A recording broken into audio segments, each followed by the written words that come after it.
Atmosphere. A defined atmosphere is not a warm-up. I will ask the students what is atmosphere? What is the purpose of atmosphere? Are the gases part of atmosphere?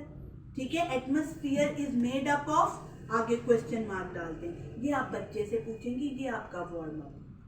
ठीक है, उसके बाद है role of oxygen in air. ये तो आपका topic है, role of oxygen in air. इसको पढ़ाना कैसे है? अच्छा, ये उसने किस में लिख दिया? कंटेंट में. Content, role of oxygen in air. ठीक है, आई विल एक्सप्लेन, मैं बताऊंगी the importance of oxygen. I will ask the students, why do we need oxygen? Beside human beings, what other organisms need oxygen?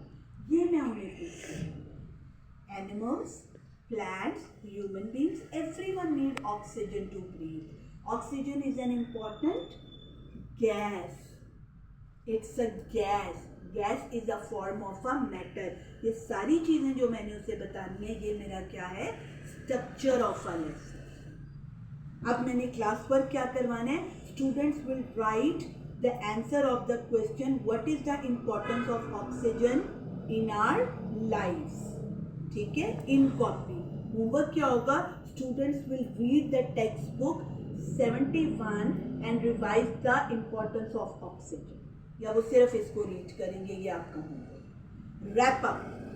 I will quickly tell them that what would happen if there will be no availability of oxygen in the atmosphere. And फिर ज़रूर एक मुश्किल सवाल पूछेंगे, oxygen नहीं होगा तो क्या होगा? The plants will die. The plants will die. Eventually human beings and animals will die. Got it? ये होता है content आपका और structure. पढ़ाने का तरीका, बस सिंपल वर्ड में पढ़ाने का तरीका क्या है बेटा? वो आप कहाँ लिखोगे? ऑब्जेक्टिव में लिखोगे कि कंटेंट में लिखोगे और स्ट्रक्चर में लिखोगे? मैं आपसे पूछ रही हूँ बेटे. कंटेंट और स्ट्रक्चर में लिखेंगे. सबसे पहले क्या लिखने हैं? कंटेंट लिखने के ऑब्जेक्टिव्स लिखने हैं. ऑब्जेक्टिव्स लिखने हैं और ऑब्जेक्टिव्स वही लिखने हैं जो किताब में लिखे हुए हैं, क्योंकि ऑब्जेक्टिव डिजाइनिंग एक टेक्निकल अमल है, तो उसमें समटाइम्स हमें नहीं पता होता. ऑब्जेक्टिव अगर मैं अब किसी ऑब्जेक्टिव को देखो, मैं क्या करती हूँ? Students will know the sequence plus character of the story. Students will be able to write 5 answers of the questions related to the story. Students will write another ending of the story.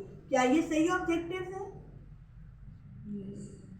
ये सारे सही हैं, सही तो हैं, लेकिन क्या ये एक दिन में मुझे लिखने चाहिए? एक दिन में नहीं, एक दिन में नहीं. जिस दिन जो पढ़ाना है उससे रिलेटेड ऑब्जेक्टिव आप ऑब्जेक्टिव लिखे. आज का ये ऑब्जेक्टिव है, कल का ऑब्जेक्टिव होगा students will right answers of the 5 questions from the story. तीसरे दिन होगा students will right another ending of the story.